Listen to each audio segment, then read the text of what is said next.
What is up guys, it's your boy Sol. I'm here, back with another Classic WoW video for the fresh Classic WoW servers, and today we have another gold farming video for you. Now, you've probably heard that mages and hunters are some of the best, if not the actual best, gold farmers in the game. Today we're talking about a gold farm where they are not the best, and you might want to be a different class, or every class basically has a level playing field, except for a couple of different classes that are not hunters and mage. Now, before we get into the video, I do want to say that if you want to know more about gold making, whether that is gold farming, crafting, investing, no matter how you want to make gold, I have a gold making guide for that exact purpose of teaching you how to make gold. You can check out that guide through the link down below in the video description or the pinned comment, and this guide will first of all show you the best gold farms in the game, specifically for Classic WoW and the fresh Classic WoW servers, talking about how to make gold with professions and also a whole lot about investing, because for me, I've been making most of my gold in Classic WoW through investing, and investing is where you farm some gold now and use that gold to buy items that are likely going up in price. Think of it like buying stocks, for example. Now in Classic WoW, this is very easy because we know what's going to be in demand later, because we know when phase 1 is coming, when phase 2 is coming, phase 3, phase 4, phase 5, and phase 6, and we also know what's in those content phases, so it's very easy to actually prepare for those content phases. In addition to that, when you buy the guide, you also get access to a gold making Discord server, so you can ask questions, just have discussions, chat about gold making with other people that also have the guide, and therefore help each other out and make as much gold as possible. In that same Discord server, I also give you guys early access to content, so when I find gold farms in the game, you will have access to those farms before the videos go public. Same thing goes with the investment videos as well, you will have access to those before they go public as well. And I'm not trying to say that I have a huge impact on the market, but if I upload an investment video, for example, where I showcase what I'm buying, sometimes prices tend to go up when those videos go public. In this case, you can buy those items while they are still cheap, and yeah, you get more of an insight to gold making basically. So yeah, these servers are also going to TBC, by the way, and maybe even Wrath, so gold is going to be super important. Even in Classic WoW, gold is a huge part of the game.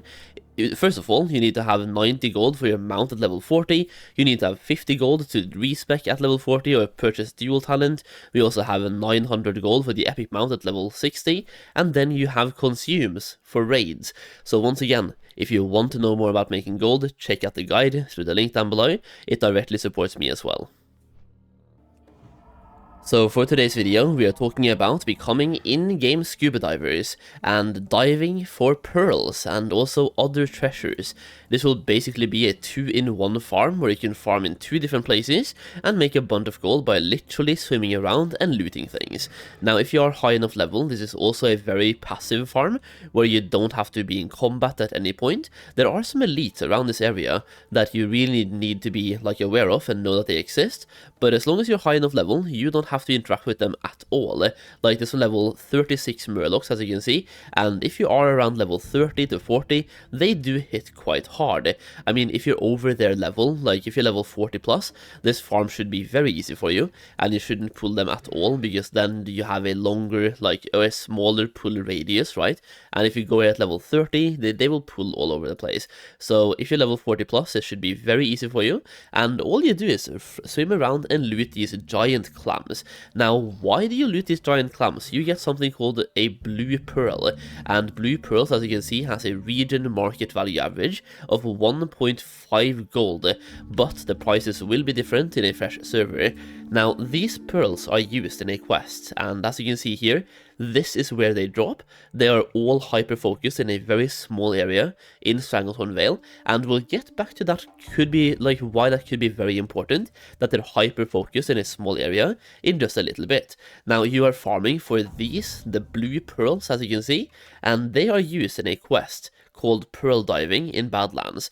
Now this quest gives you 3.5k experience, so first of all, people buy the pearls for the experience, but it also gives you, for example, this gun. So hunters could be looking at an upgrade, and you also get the flash wand for casters, but you also get the flash bomb, causes all beasts in a 5-yard radius to run away for 10 seconds. So this quest, pretty good quest, and some people, like if you use RestedXP for example, they want you to do this quest if you have the auction house enabled, so a lot of people will buy the pearls if they are cheap enough. And if they are cheap enough, you can also farm a bunch of them. Let's say they sell for 50 silver each. This would then be a less than 5 gold quest, a 4.5 gold quest, and people get about 60 silver back, plus they also can do the quest itself and get some gold back from that. So this quest right here, usually in my experience, if the prices are around 50 silver, pearls sell like hotcakes, and if the price is like 1 gold, it's more of a hard sell.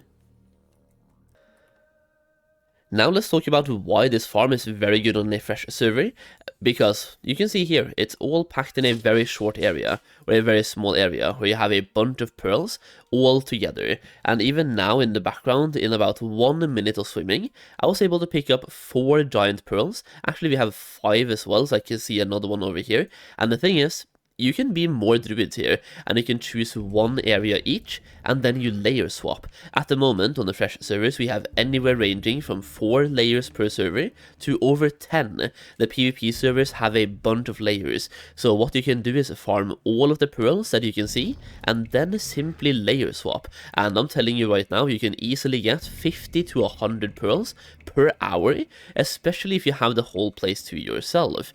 So instead of swimming around and looking at all the different spawn locations, choose 1 area of the farm and hyper focus on that, and then layer swap. Like for example here as well, we have 2 more pearls, so I've been gathering 7 pearls in about 2 minutes of time, and then just layer jump and do the same thing over again with the exact same pearls, and then layer jump again. Layer jumping has a small internal cooldown, but shouldn't really be a problem. And once again, there are some elite murlocs here, like this guy's level 35, and he's right next to this pearl, so you will likely pull this murloc no matter what level you are, unless you're like level 50 plus. In that case it will be okay, but if you're level 40 for example, you would have to fight the murloc. But this farm, super good, and blue pearls are in high demand at the moment, as the curve, or like normal player, gets closer to the high level 30s. This quest, the blue pearl quest, is a level 37 quest, and most people do this quest between level 37 and level 40, which is roughly where the average player is today or tomorrow or in a couple of days. I think at the moment the average player is around level 35, so they're getting close to this quest, which means the prices of pearls might go up and they might sell really fast. Once again, the location for this is in Stranglethorn Vale, and it's in the Vile Reef right west of Gromgol Camp, just to show you in a more like very easily visual location right here. Just go here, swim around, and look for pearls. Now, I said this would be a 2-for-1, so you have another like fishing or swimming location as well, where you are hunting for this item right here, the big iron fishing pole. Now for this item, you want to focus on the shellfish traps in Desolus, and they have a 2% chance to drop the big iron fishing pole, and they are located right west of the Horde, or I guess southwest of the Horde map in Desolus, as you can see right here. So you go to that location, you swim around and look for shellfish traps, and this is a very like heavily botted location as well, so chances are you will see some, if not many, bots doing it, but it's another farm you can definitely do to get more of a big item. This one is way more RNG, you can get absolutely nothing, or you get the fishing pole. And for the price of these items on the fresh servers, we can go to the auction house right now and check out, for example, Blue Pearl. Blue Pearl is currently selling for 60 silver, or between 64 and 69. As you can see, there's 2 pearls up for 64.99, so 65, 1 more for 65, and then 69 silver per blue pearl. And as I just showed you, you can get a bunch of blue pearls really fast. And then we have the big iron fishing pole, which is currently selling for 8.5 gold. So if you're looking to make some gold, then get your fishing gear or swimming gear, get your swimming gear and start swimming, and look for treasures, and you can make a bunch of gold in a very unique way. Either way, hopefully this video was informative, helpful, and I do hope it helps you make some gold. It definitely shows you that mages and hunters are not the only classes that can make gold, and in this case, being a druid, for example, with the aquatic form, is really helpful. You can swim for faster, and you can also stay underwater by literally you can breathe underwater in the underwater form or the aquatic form. You can also be a warlock and have unending breath, so you can stay underwater. You just will be lacking the swimming speed, but you can use a swimming potion to get faster swimming speed as well. But definitely being a druid here is probably the best. Either way, that's the video, so thank you for watching. I really do appreciate it, and I'll see you again in the next one very soon.